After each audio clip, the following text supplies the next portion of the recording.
আসসালামু আলাইকুম। রুকসানাস রান্নাঘরে সবাইকে স্বাগতম জানাচ্ছি। যে যেখান থেকে দেখছেন আশা করছি সবাই অনেক ভালো আছেন। আজকে আপনাদের সাথে শেয়ার করব দুধ পুলি পিঠা। এই পিঠাটা কম বেশি সবারই পছন্দের পিঠা। খুব সহজভাবে দুধ পুলির রেসিপিটা আপনাদের সাথে শেয়ার করার চেষ্টা করব।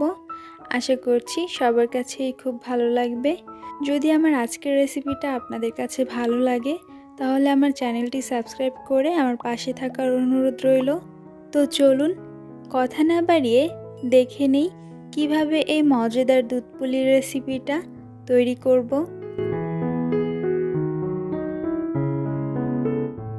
দুধ পুলি পিঠা তৈরি করার জন্য প্রথমে আমি একটা ফ্রাই প্যান নিয়ে নিয়েছি আর এর মধ্যে 1 চামচ ঘি দিয়ে দিচ্ছি, কারণ আমি পিঠার ডোটা সুজি দিয়ে তৈরি করব। আর ঘি দিয়ে সুজিটা একটু ভেজে নিব। এর জন্য আমি 1 চামচ ঘি দিয়ে নিয়েছি আর ঘিটা একটু গরম হওয়ার পর এখানে 1.25 কাপ সুজি দিয়ে দিচ্ছি। ডোটা আমি সুজি এবং চালের গুঁড়ো দুটো মিক্সড করে এই ডোটা তৈরি করব, তাই এখানে 1.25 কাপ সুজি ব্যবহার করছি। সুজি দিয়ে পিঠাটা তৈরি করলে অনেক সফট পিঠা তৈরি হবে, নরম তুলতুলে, আর পিঠাটা খেতে খুবই ভালো লাগবে। সুজিটা আমি ঘির সাথে একটু ভেজে নিয়েছি। এখন দিয়ে দিচ্ছি 1/2 কাপ আতপ চালের গুঁড়া। আতপ চালের গুঁড়াটা আমি সুজির সাথে সামান্য মিশিয়ে নিব নেড়েচেড়ে। আমি এখানে ডোটা তৈরি করার জন্য সুজির পরিমাণটা বেশি ব্যবহার করেছি এবং চালের গুঁড়াটা একটু কম দিয়েছি। তবে আপনারা চাইলে শুধু আতপ চালের গুঁড়া দিয়ে পিঠাটা তৈরি করে নিতে পারেন, তবে আমি এখানে একটু সুজি ব্যবহার করেছি। সব কিছু মিশিয়ে নেওয়ার পর আমি এখানে গরম পানি দিয়ে দিচ্ছি।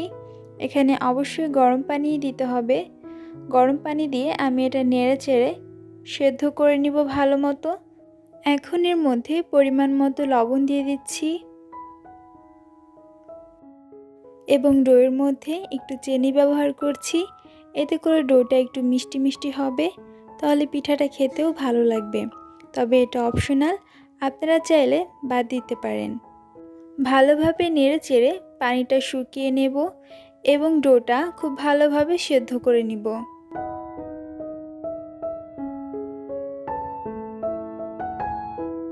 দেখুন, ডোটা ভালো মতো সেদ্ধ করে নিয়েছি। সুজির ডোটা তৈরি হয়ে গেছে। এখন এটা নামিয়ে নিব। ডোটা তুলে নেওয়ার জন্য আমি বড় একটা প্লেট নিয়ে নিয়েছি আর ডোটা প্লেটের উপর উঠিয়ে নিব। আর এই কড়াইয়ের মধ্যে আমি পিঠার পুরটা তৈরি করে নিব। এখানে আমার একটু ভিডিও স্কিপ হয়ে গেছে। এখানে আমি 1 কাপ পানি এবং 2 চামচ ঘি দিয়ে ভাজা সুজি দিয়ে দিয়েছি। এটা দিয়ে আমি পিঠার পুরটা তৈরি করে নিব। প্রথমে যখন আমি ডো তৈরি করার জন্য সুজি ভেজে নিয়েছিলাম, ওইখান থেকে আমি 2 চামচ সরিয়ে রেখেছিলাম। এটা দিয়ে আমি পুরটা তৈরি করে নিব।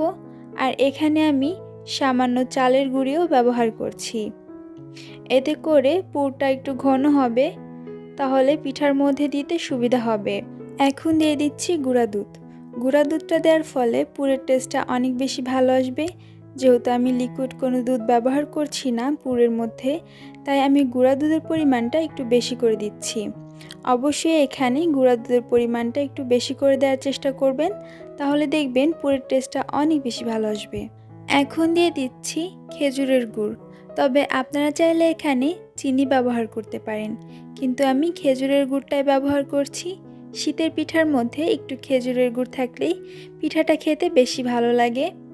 এখন আমি খেজুরের গুড়টা ভালোভাবে মিশিয়ে নিব। ভালোভাবে নেড়েচেড়ে পুরটা তৈরি করে নিব। একটু পরপরই নেড়েচেড়ে দিতে হবে যাতে নিচে পুড়ে না যায়। দেখুন, পুরটা প্রায় হয়ে এসেছে। এই পর্যায়ে আমি এলাচের গুঁড়ো দিয়ে দিচ্ছি। এলাচের গুঁড়োটা দেওয়ার ফলে অনেক সুন্দর একটা ফ্লেভার অ্যাড হবে আর পিঠার পুরটা খেতেও অনেক বেশি মজা লাগবে। দেখুন, পুরটা অনেক ভালোভাবে রান্না করে নিয়েছি আর পিঠার জন্যে পুরটা একদম তৈরি হয়ে গেছে। এখন এটা নামিয়ে সাইডে রেখে দিব। এদিকে যে ডোটা তৈরি করে রেখেছিলাম সেটা হালকা একটু ঠান্ডা করে নিয়েছি আর এটা ভালোভাবে হাত দিয়ে মেখে নিতে হবে। সুজির ডো এমনিতে অনেক সফট হয়, তারপরেও আমি হাত দিয়ে যতটা সম্ভব খুব ভালোভাবে মথে নিচ্ছি। হাতে সামান্য চালের গুঁড়ি নিয়ে তারপর আমি খুব ভালোভাবে ডোটা মেখে নিয়েছি। দেখুন আমার ডোটা একদম পারফেক্টভাবে তৈরি হয়ে গেছে। এখন এই ডোটা দিয়ে পিঠা তৈরি করে নিব। এখন এই ডো থেকে সামান্য লেচি কেটে নিয়ে তারপর পিঠাটা তৈরি করে নিব। তার জন্যে হাতে একটু চালের গুঁড়ি নিয়ে তারপর আমি ডোটা কেটে নিচ্ছি। ডোটা নিয়ে তারপর আমি এইভাবে ছোট রুটির মতো তৈরি করে নিয়েছি, কিংবা বাটিও বলতে পারেন, বাটির মতো বানিয়ে নিয়েছি। এখন এর মধ্যে আমি পুর ভরে নিব। যতটা পুর প্রয়োজন আমি ঠিক ততটাই পুর নিয়ে নিচ্ছি। পুরটা আমি হাত দিয়ে একটু সেট করে দিয়ে তারপর মুখগুলো এইভাবে চেপে চেপে আটকিয়ে দিব। দেখুন খুব সুন্দরভাবে মুখগুলো আমি আটকিয়ে দিয়েছি। এখন খুব সাধারণ একটা ডিজাইন করে দেখাচ্ছি। এইভাবে একটু চেপে চেপে বাড়তি করে নিতে হবে। তারপর হাত দিয়ে এইভাবে ঘুরিয়ে দিলেই খুব সুন্দর একটা সিম্পল ডিজাইন হয়ে যাবে। যারা ডিজাইন করতে পারেন না তারা নর্মালি ওইভাবেই রাখতে পারেন, আবার চাইলে এই সিম্পল ডিজাইনটাও করে নিতে পারেন। দেখুন আমার একটা পিঠা তৈরি হয়ে গেছে। এই পিঠাগুলো বানানো একদমই সহজ, আবার খেতেও খুবই ভালো লাগে। পিঠাটা বানানো হয়ে গেছে, আমি এখন এটা সাইডে রেখে দিচ্ছি। আর আপনাদেরকে আরও একটা পিঠা তৈরি করে দেখাচ্ছি। ডো থেকে আমি ছোট ছোট লেচি কেটে এইভাবে ছোট ছোট রুটি বানিয়ে নিয়েছি আমার কাজের সুবিধার্থের জন্যে। দেখুন এইভাবে ঘুরিয়ে ঘুরিয়ে আমি এই ছোট রুটিগুলো তৈরি করে নিয়েছি। এখন এর মধ্যে পুর ভরে নিব। তার জন্য মধ্যে দিয়ে একটু চাপ দিয়ে নিচ্ছি, তাহলে পুরটা ভালোভাবে সেট হয়ে থাকবে। যতটা পুর প্রয়োজন আমি ঠিক ততটাই পুর নিয়ে নিচ্ছি।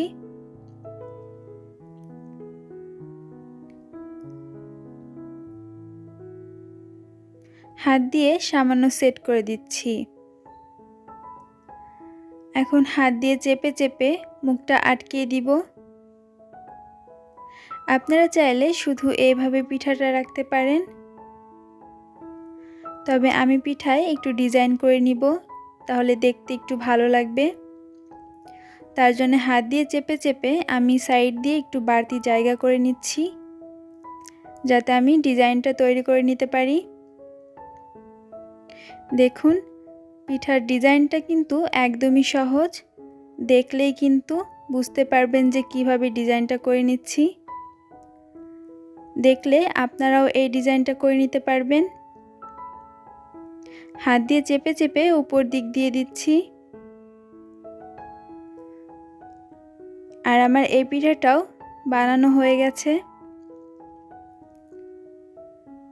দেখলেন তো খুব সহজেই খুব সুন্দর একটা ডিজাইন করে নিলাম।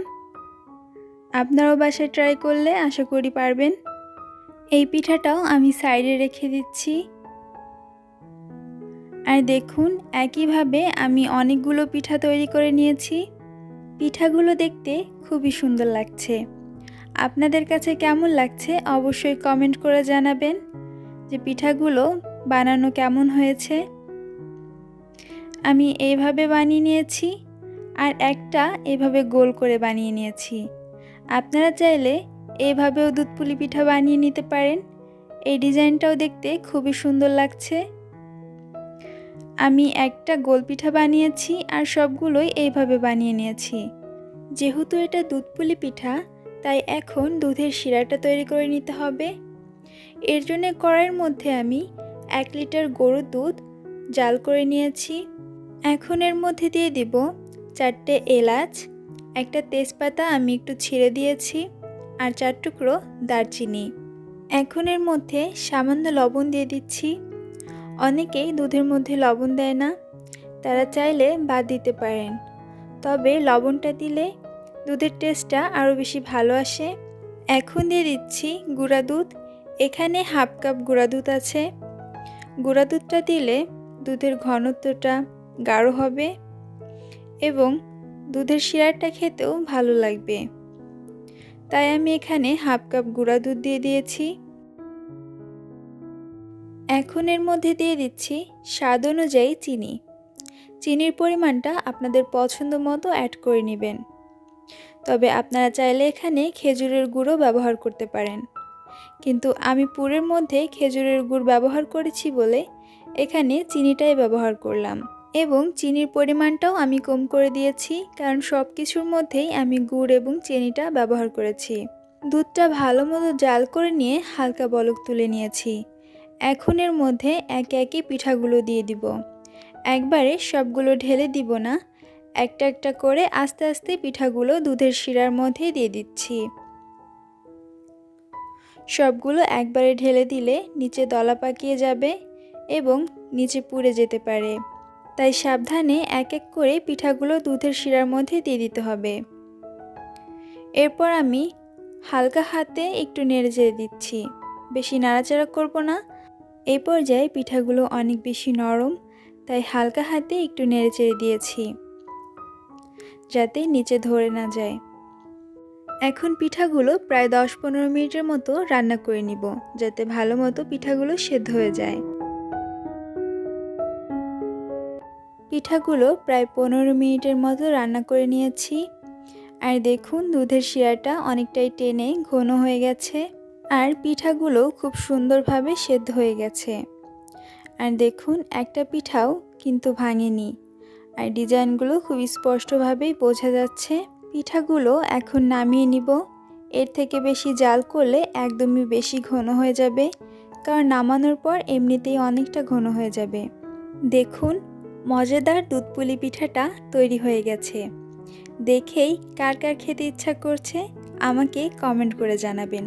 আমার আজকের রেসিপি যদি আপনাদের কাছে ভালো লেগে থাকে অবশ্যই আমার ভিডিওতে একটি লাইক করে দিবেন এবং কমেন্ট করে জানাতে ভুলবেন না যে আপনাদের কাছে আজকের রেসিপিটি কেমন লাগলো, এবং সম্ভব হলে ভিডিওটি ফ্রেন্ড এবং ফ্যামিলি মেম্বারদের সাথে শেয়ার করতে পারেন।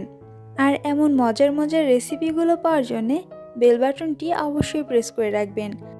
আজকের মতো বিদায় জানাচ্ছি। দেখা হচ্ছে নতুন কোনো মজাদার রেসিপির সাথে। এই পর্যন্ত সবাই অনেক ভালো থাকবেন। আল্লাহ হাফেজ।